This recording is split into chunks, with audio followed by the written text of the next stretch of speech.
동그라미를 그려놓고 사람들에게 물어보았습니다.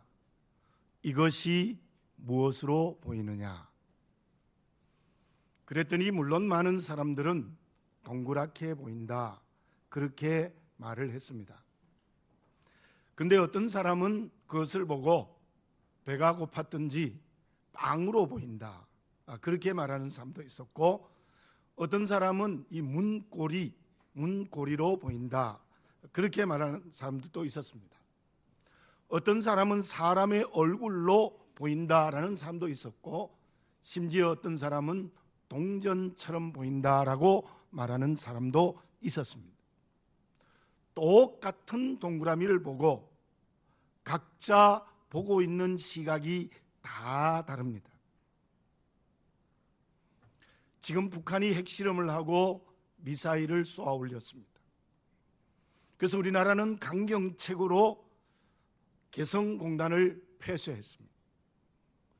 그 사건에 대해서도 각양각색의 시각이 있습니다. 잘했다, 못했다, 옳다, 잘못됐다, 참으로 많은 시각들이 있습니다. 달리는 기차에 몸을 실었을 때 맞은편에서 달려오는 기차의 속도는 평소의 속도보다 2배 더 빠르다는 것을 누구든지 느낍니다. 그런데 아인슈타인은 그것을 보고 뉴턴의 만유 인력과 어쩌면 대치되는 상대성 이론이라는 과학적 이론을 발견했습니다. 모든 사람들이 보지 못했던 그것을 보는 눈이 아인슈타인에게 있었던 것입니다. 사람이 물건을 보든지 사건을 보든지 시각의 차이가 참 많습니다. 그러나 아무리 사람의 시각의 차이가 크더라도 그 차이는 키에르케고르가 말한 것처럼 양적인 차이일 뿐입니다. 이 세상의 차원에서의 차이일 뿐이라는 거죠. 그렇다면 하나님과 우리의 시각은 어떻겠습니까? 이사야서 55장 8절에 보면은 하나님의 생각과 사람의 생각이 다르다. 하나님이 가는 길과 사람이 가는 길이 다르다.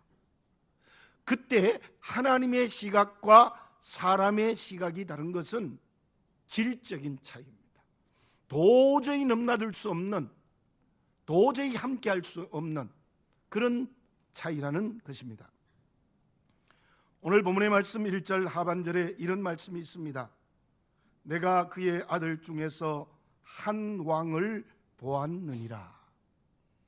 하나님의 시각입니다. 하나님께서 이새의 8 아들 중에 한 아들을 보았다. 누구를 보았다는 겁니까? 8번째 막내 아들인 하나님께서는 다윗을 보고 있습니다. 그 다윗을 보시고 기름을 부어 왕으로 세우고자 하시는 시각이 이미 하나님께 있었습니다. 그런데 1절 중간에 보면 이런 말이 있습니다. 내가 이미 사울을 버려 이스라엘 왕이 되지 못하게 하였거늘.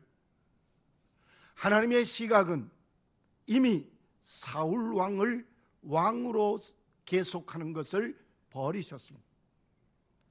사울 왕은 더 이상 왕이 될 수 없는 사람이라고 하나님은 보고 있는 것입니다. 그런데 사무엘이 하나님의 명령을 따라서 이새의 집으로 갔습니다. 그때 6절에 어떤 말씀이 있습니까?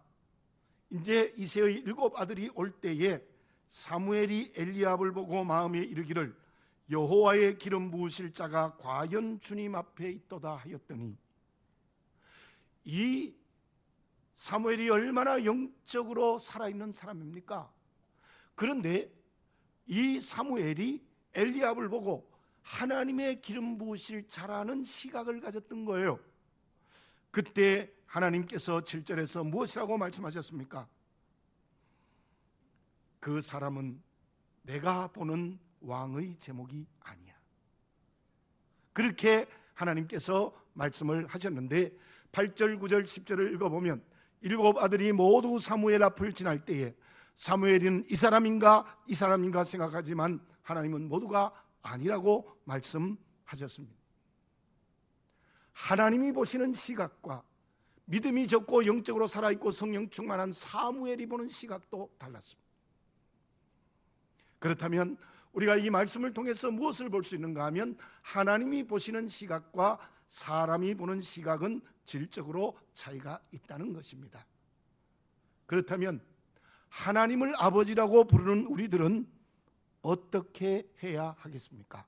어떻게 하면 살아있는 믿음의 길을 걸어갈 수 있겠습니까? 그것은 우리가 자기 앞에 서면 안 됩니다.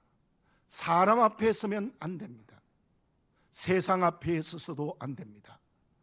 오직 여호와 하나님의 눈길 앞에 서 있는 사람, 그 사람이 제대로 된 믿음의 길을 걸어가는 사람들입니다.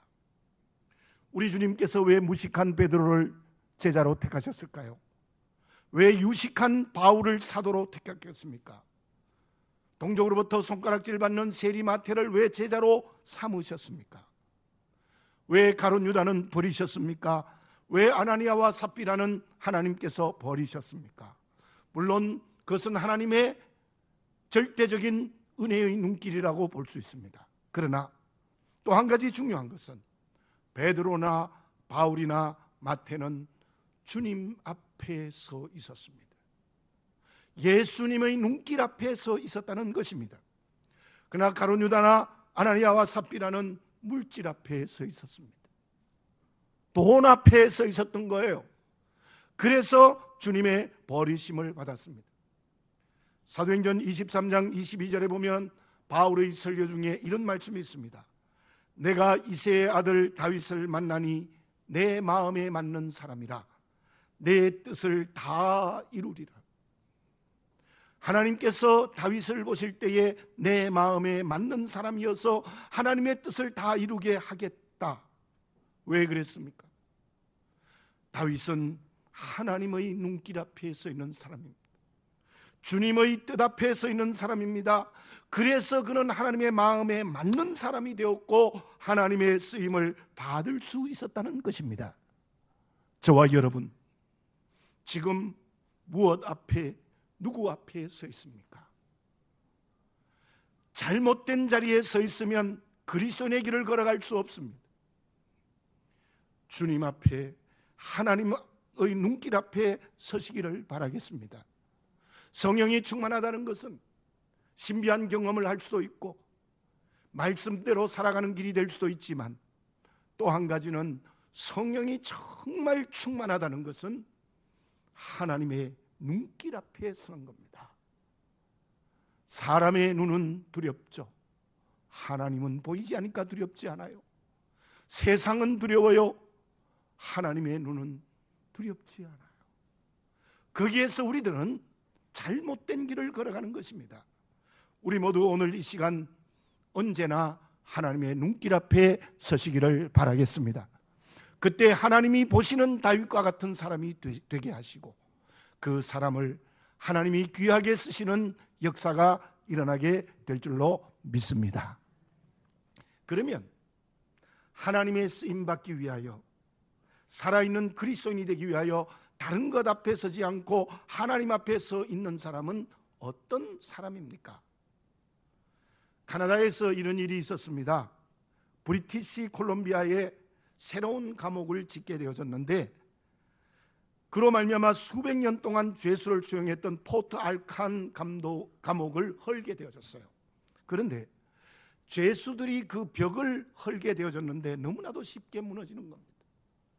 종이와 흙을 섞은 얇은 벽이었습니다. 겉모양만 무겁게 보이지만은 발로 걷어차면 그대로 넘어지는 참으로 허술한 벽이었습니다. 그런데 수백 년 동안 한 사람의 죄수도 그 벽을 넘어 탈옥한 죄수가 없었습니다. 심리학자가 한 예인데요. 이런 예를 들면서 심리학자가 이런 얘기를 합니다. 죄수들에게는 종이같이 얇은 벽이었지만은 그 벽은 두려움의 대상이었다. 그 벽은 도저히 넘어갈 수 없는 두려움의 대상이었기 때문에 탈옥하는 사람이 없었다라고 해석을 했습니다. 사람이 인생을 살아가는데 일반적으로도 어떤 환경이나 어떤 사람 앞에서도 용기 있게 살아가는 게 매우 중요합니다. 두려워하면 안 되죠. 용기 있게 살아가는 것이 참 필요합니다. 그런데 용기 있게 살아간다는 건 첫째로는 만용을 부리면 안 됩니다. 두 번째로는 비겁하거나 비열해서는 안 된다는 것입니다. 본문 1절 말씀에 보면은 하나님이 사울 왕을 버렸다고 말씀하고 있는데, 하나님이 사울을 버린 이유가 무엇입니까? 앞장인 15장 9절을 읽어보면 하나님께서 사울에게 아말렉과의 전쟁을 하게 하셨습니다. 그리고 하나님이 곳에 함께 하였어서 가는 곳마다 승리했습니다. 그런데 하나님이 사울 왕에게 명령한 게 있습니다. 반드시 모조리 진멸하라. 하나도 남기지 마라.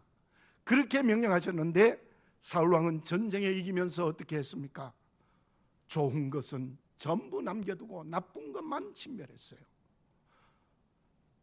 좋은 것만 그대로 두고 하찮은 것만 다 멸망시켰어요. 양과 소의 좋은 것, 기름진 것, 온갖 좋은 것 다 자기의 것으로 삼았어요. 사무엘이 강하게 책망을 하니까 뭐라고 얘기했습니까? 하나님께 제사 드리려고 그랬습니다. 이런 거짓말을 합니다. 15장 15절에 있습니다. 하나님께 제사 드리려고 했대요. 말만 겉으로 그렇게 하고 사실은 그 전부 좋은 것을 자기의 것으로 삼은 겁니다. 이게 무슨 말입니까? 하나님의 말씀을 순종하지 않고 눈에 보이는 것을 자기의 것으로 삼는 이 사울은 만용을 부린 겁니다. 그게 비겁한 겁니다. 그게 비열한 것이라는 것입니다. 다윗은 그때 15살의 소년이었습니다. 12절에 다윗을 데려왔을 때 그 모습이 어떻다고 합니까? 빛이 붉었다, 머리카락이 붉었다는 겁니다. 그 당시에 근동지방의 모든 사람들의 머리카락은 우리처럼 검은데 다윗은 붉었다, 눈이 빼어났다 그랬어요. 눈이 빼어났다는 것은 눈이 초롱초롱했다는 의미가 있겠지만 더 중요한 의미는 분별력이 있었다는 뜻입니다. 그리고 얼굴이 아름다웠다는 것은 물론 얼굴도 아름다웠겠지만 그의 전 인격이 아름다웠다는 겁니다.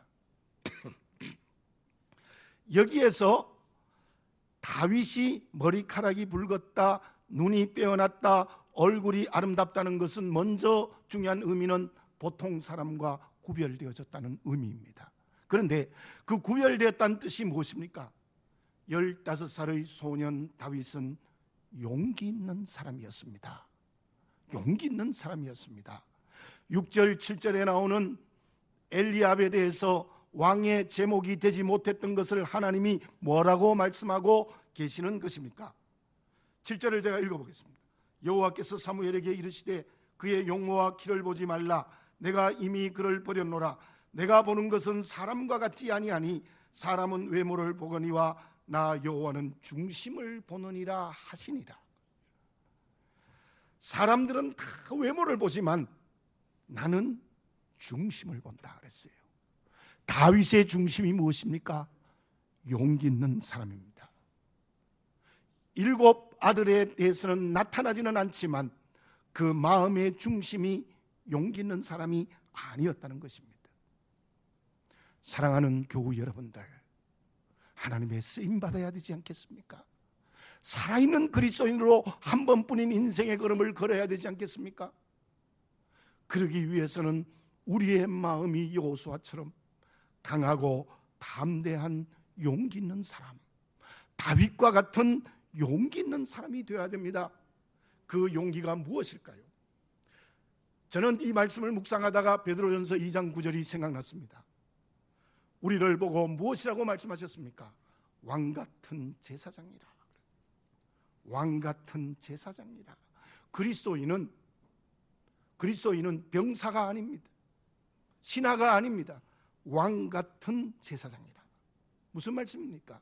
세상과 사람의 종이 되지 말고 세상과 사람을 정복하는 왕이 되라. 세상과 사람을 정복하는 왕이 뭐냐? 그것은 사람을 구원하고 세상을 하나님의 나라로 만드는 제사장적인 역할을 하라는 것입니다. 사랑하는 교우 여러분들, 왜 하나님 앞에 서지 못합니까? 세상과 사람의 종로를 타기 때문이에요. 세상과 사람을 정복하는 왕이 되지 못하고 그들을 구원하고 하나님의 나라로 만드는 일을 하지 못하는 세속화의 길을 걸어가기 때문입니다. 그 사람이 비열한 사람입니다. 비겁한 사람입니다. 성령이 주시는 용기를 얻지 못한 사람입니다. 다윗을 기름 부어 왕이 되게 했다는 것은 다윗은 결코 사람의 종이 되지 않았습니다. 세상의 노예가 되지 않았습니다. 이방 나라 앞에 무릎을 꿇지 않았습니다. 실로 그는 신약 성경대로 말하면 왕 같은 제사장이 되어 말씀대로 세상을 다스려 하나님 나라가 되게 했고, 그리고 사람을 구원하는 일을 감당하는 사람이 바로 다윗이었습니다. 참으로 다윗은 왕 같은 제사장인 용기 있는 사람이었습니다. 그러나 사울은 어떻습니까? 사울은 처음에는 겸손한 그릇이었습니다. 처음에는 용기 있는 사람이었습니다. 그러나 시간이 갈수록 세상의 종, 사람의 종, 물질의 노예로 전락해버렸습니다. 그는 만용을 부리는 비겁한 길을 걸어갔습니다. 결국 하나님의 버림을 당했다는 것입니다. 스데반 집사님이 돌에 맞아 피를 흘려 죽으시면서 돌을 던지는 무리들을 위해서 기도했습니다. 그게 성령이 주시는 용기입니다. 바울은 감옥 속에서도 기뻐하고 감사했습니다. 그것이 용기입니다. 누가는 끝까지 바울과 동역하는 일을 감당했습니다. 그것이 용기입니다. 그 사람들을 통하여서 사람을 구원하고 세상이 하나님의 나라로 바뀌고 교회가 세워지는 역사가 일어났던 거죠. 그런데 베들레헴의 2살 아래 아이를 전부 학살시키는 헤롯, 만용입니다. 비겁한 것입니다. 데마가 바울과 동역하다가 세상으로 가버린 것, 비열한 짓입니다. 돌을 들고 가늠하다가 현장에 잡힌 여인을 예수님에게 데려와서 죽이겠다고 소리질렀던 사람들, 예수를 올무에 빠뜨리고 사람들이 비열하고 비겁한 사람이라는 것입니다. 제가 고등학교 다닐 때에 1년 동안 목사님 사택에서 산 적이 있습니다. 그 목사님은 제게 예수를 영접하게 해주었고 말씀을 말씀대로 해석하는 길을 가르쳐 주신 첫 번째 만난 목사님이었습니다. 그런데 제가 그 사택에 있을 때에 한 번은 목사님이 교회에 어떤 어려움이 있었던 것 같아요. 제가 무엇인지는 지금 모르고 그때도 몰랐습니다만은 아마 뭐 당회에서 어려움이 있었든지 교인과의 어려움이 있으셨어요. 그 다음 주일날 머리를 빡빡 깎고 나타나셨어요. 완전히 깎았어요. 이 백호를 친 건 아니지만은 정말 이 머리가 반짝반짝할 정도로 홀 깎았어요. 그리고는 이렇게 말씀하셨어요. 나는 사람을 보고 목회하는 것이 아니다. 하나님을 보고 목회하는 사람이고 나는 말씀대로 목회하는 것이지 다른 방법으로 목회하지 않는다. 단호하게 말씀하시는 거예요. 제가 뭐 속이 벌벌 떨리더라고요. 원래 무서운 분이셨지만.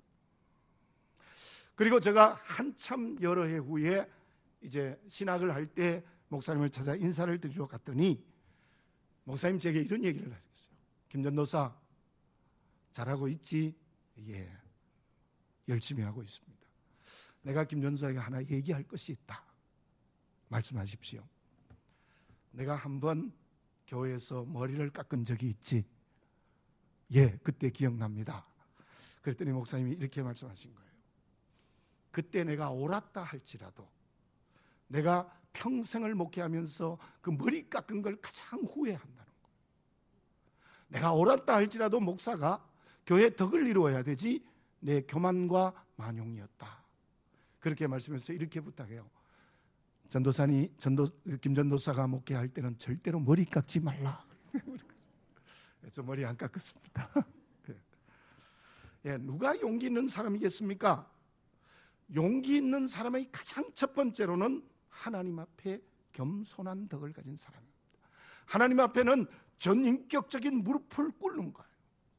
그런 세상과 사람을 두려워하지 않고 그들을 정복하는 왕 같은 제사장이 되는 사람이 바로 진정 용기 있는 사람입니다. 여러분, 쓸데없는데 용기를 부리지 마십시오. 그 만용입니다. 말씀을 지키는 것, 하나님의 뜻대로 사는 것, 바로 그때의 왕같은 제사장이 되는 용기 있는 사람이고, 그 사람이 하나님이 보고 계시는 다윗이 되는 줄로 믿습니다. 그 사람이 살아있는 그리스도인이요, 그 사람을 하나님께서는 쓰실 줄로 믿습니다. 그러면 용기가 있는 왕같은 제사장이 되어 하나님의 쓰임을 받는다고 하면은, 하나님의 쓰임을 받는다는 구체적인 것이 무엇이겠습니까? 성령으로 받은 용기가 우리의 삶에 어떻게 나타나는 것이 하나님이 보시는 사람이겠습니까? 서철영이라는 사람이 있었습니다. 우리나라의 왕의 친족이었는데 장기를 잘 뒀어요. 그 누구도 이길 사람이 없었습니다. 그런데 한 번은 시골의 병사가 준말을 이끌고 서철영을 찾아왔어요. 공자님이 장기를 잘 둔다는 것을 들었습니다. 제하고 한판 두시지요. 자네는 잘 두는가? 예, 한번 두어봅시다. 그러면 뭐 하나 조건을 걸자. 그랬더니 이 시골 늙은 병사 이렇게 말합니다. 제가 지면 이 준말을 드리겠습니다. 그러면 자네가 이기면 어떻게 할 건가? 아무것도 안 줘도 됩니다. 그렇게 얘기했어요. 그래서 장기를 두었는데 그야말로 서철영이 2판 내리 이겨버렸어요. 3판 양승으로 했는데. 그래서 이제 준마가 빼앗기고 이제 가게 되었는데, 그때 이 시골 병사가 큰 소리로 이렇게 얘기해요. 이번에는 분명히 져서 말을 빼앗겼습니다. 다음에 제가 와서 반드시 공자를 이겨서 이 준말을 되찾겠습니다. 서철영이 웃으면서 좋소이다. 이 시골 병사는 그때 서울로 올라와서 마지막 남은 임기를 다 마쳤어요. 또 이 서철영은 말이 아주 좋은 거예요. 다른 말보다 2배로 정성을 기울여서 잘 키워서 가장 빨리 달리는 명마를 만들었어요. 그런데 이 시골 늙은 병사가 모든 일을 마친 다음에 다시 찾아왔어요. 공자님, 제가 다시 찾아왔습니다. 다시 내기를 합시다. 그래, 무슨 내기를 할까? 제가 이기면 준말을 명마로 만드는데 그거 저에게 다 돌려주십시오. 그렇게 하지. 그러면 내가 이기면 어떻게 할 건가? 제가 공자님의 종이 되겠습니다. 그렇게 얘기를 해요. 그런데요, 신비하게도 늙은 병사가 내리 2판을 이겨버린 거예요. 서철영이 너무나도 어이가 없어서 자네 그동안 장기 연습만 했는가? 그랬더니 이 시골 늙은 병사가 이런 얘기를 했어요. 제가 이 말을 정말 사랑하지만 서울에 가져가서 키울 수 있는 능력이 제게 없었습니다. 왜냐하면 성문을 지키는 병사가 되어야 하기 때문에 그럴 자신이 없어서 공자님께 말을 잠깐 맡겼습니다. 무슨 뜻인지 아시겠죠? 그래서 공자님께서 제가 서울에 있는 동안에 이렇게 준말을 명마로 만들어주시니 감격스럽고 너무너무 감사합니다 하고 말을 끌고 갔다는 거예요. 이 얘기는 실제로 16세기에 유몽인 선생이 쓴 어유야담이라는 야담에 나오는 그런 이야기의 내용입니다. 이 시골의 늙은 병사는 꾀가 많은 겁니까? 뭐 그럴 수도 있습니다. 수단과 방법이 좋습니까? 뭐 그럴 수도 있습니다. 그러나 제가 보기에는 지혜 있는 사람입니다. 무엇을 분별할 줄 아는 참으로 지혜로운 사람입니다. 하나님이 쓰시는, 하나님이 보시는 용기 있는 사람은 분별력이 있어야 돼요. 분별력이 없는 사람은 안 돼요. 천방지축 날뛰는 사람, 정신적인 조울증에 걸려서 그저 좋으면 천방지축 날뛰고 나쁘면 그저 죽었다 생각하는 그런 사람이 아니라는 거예요. 모든 환경과 관계 속에서도 영적 분별력이 있는 사람이 용기 있는 사람입니다. 사울왕은 왜 하나님께서 버리셨습니까? 한마디로 말하면 사울왕은 그때 분별력이 전혀 없었어요. 제사는 제사장만 드려야 됩니다. 사무엘이 드려야 됩니다. 자기가 드릴 수 없습니다. 그럼에도 불구하고 사무엘이 좀 늦게 온다고 대신 제사를 드려버렸어요. 이게 분별력이 없는 사람이죠. 그리고 얼마나 말씀대로 순종하는 분별력이 없든지 앞에서 말씀드린 온갖 좋은 것 전부 자기 것으로 만든 사람이에요. 전혀 영적인 분별력이 없는 만용과 비겁한 사람, 그 사람을 하나님이 버리셨다는 거예요. 다윗은 어떠합니까? 물론 다윗은 삶에서도 결정적인 잘못을 하기도 했지만 회개했다는 것은요, 그렇게 회개했다는 것은 영적 분별력이 있는 사람입니다. 앞에서 12절에 눈이 빼어났다는 말은 분별력이 있다는 말이라고 말씀드렸죠. 다윗은 영적 분별력이 있습니다. 전쟁을 하면서도요, 올라갈까요? 내려갈까요? 앞으로 칠까요? 뒤로 칠까요? 기도했던 사람이에요. 이게 영적 분별력이 있던 사람이 아닙니까? 또 한 가지 예를 들면 압살롬 아들 반역으로 맨발로 울면서 케드론 시내를 건너갈 때 일개 백성 시므이가 먼지를 날리면서 다윗을 저주했어요. 죽여버리자고 했지만 가만히 두라. 당연히 내가 그런 저주를 받아야 된다. 그것까지는 좋았는데 돌아와서 왕위를 회복했을 때 이 시므이가 또 엎드려 살려달라고 빌었을 때도 죽일 수 있었어요. 근데 다윗은 죽이지 않았어요. 그 사건을 보면서도 다윗이 얼마나 분별력이 있는가를 알 수 있는 대목이에요. 15살의 소년 다윗, 영적 분별력이 있었어요.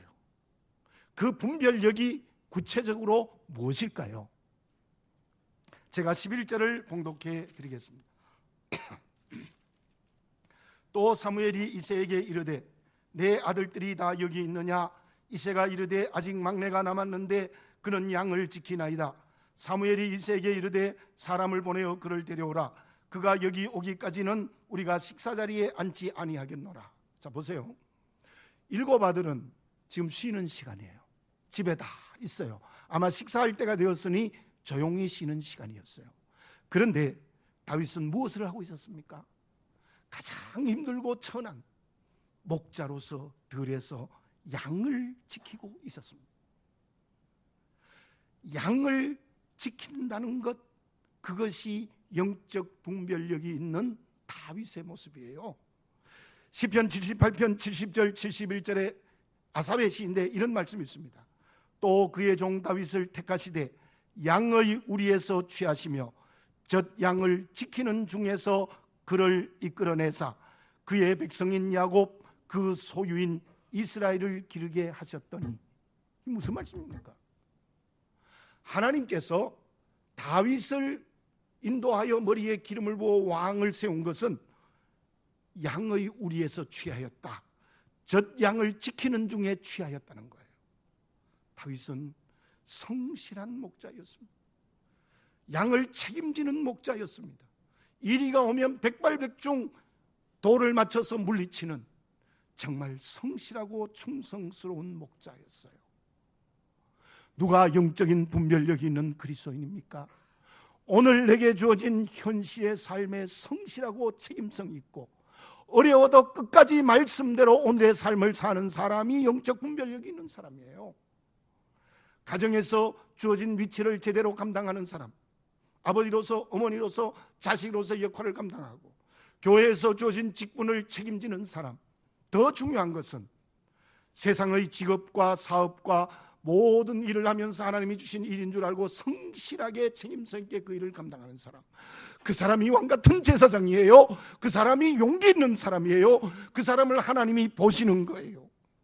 주일날 예배를 드렸다면 엿새 동안은 힘써 일해야 되는 거예요.